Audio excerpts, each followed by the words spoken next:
Je suis le professeur Rachid Malek, président du congrès, président du DAR francophone. Le DAR, c'est l'Alliance internationale diabète et ramadan. Ce congrès est organisé en Algérie pour la deuxième fois, donc avec nos amis les Maghrébins et Africains.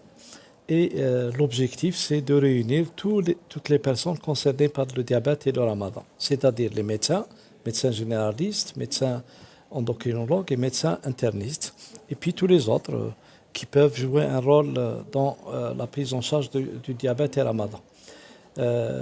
Cette première étape aujourd'hui va concerner à donner l'essentiel des nouvelles études qui ont été réalisées cette dernière année. Et justement, on a une nouvelle étude algérienne qui a été réalisée et nous avons les premiers résultats.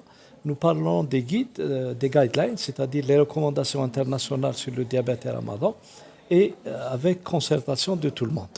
Le lendemain, Inch'Allah, on va essayer de parler avec l'ensemble de la communauté concernée par le diabète et ramadan, c'est-à-dire les médecins, les imams et les patients. Donc, ils seront tous dans l'amphithéâtre et on va exposer la problématique des personnes qui désirent jeûner, l'avis de la religion, l'avis du médecin et l'avis du patient. Parce qu'en fait, le patient, c'est lui qui décide en fin de compte s'il jeûne ou non. Et nous, médecins, quelle que soit la décision du patient, on est là pour le soutenir, pour l'informer et l'éduquer sur le diabète et le ramadan et lui montrer l'essentiel. C'est-à-dire, on lui dit, est-ce qu'il peut jeûner ou non? On a un score qui permet de faciliter les choses en fonction de son âge, de la durée du diabète, des traitements qu'il prend, de la présence d'hypoglycémie, enfin tous les facteurs concernant le diabète. Et puis, c'est à lui de décider ensuite. On lui dit, il n'est pas question de jeûner ou on peut ou on ne peut pas complètement. Et puis, à la fin, on lui apprend un certain nombre de règles indispensables pour lesquelles il doit arrêter le jeûne.